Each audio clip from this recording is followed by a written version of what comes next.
Gülsericim ya. Sen birazcık sanki fazla öksürüyor gibisin. Senin bir öksürük şurubu falan içmen lazım anneciğim. Işık şuburu içmeyeceğim. Işık şuburu ilaç.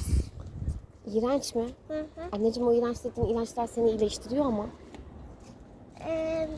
İçmeyeceğim. Neden? İçmesini istemiyorum. Ama iyileşemezsin ilaçlar içmezsen. İlaçlar içmeyeceğim. 2 saat sonra iyileşirim. 2 saat sonra iyileşirsin. Hı hı. Peki.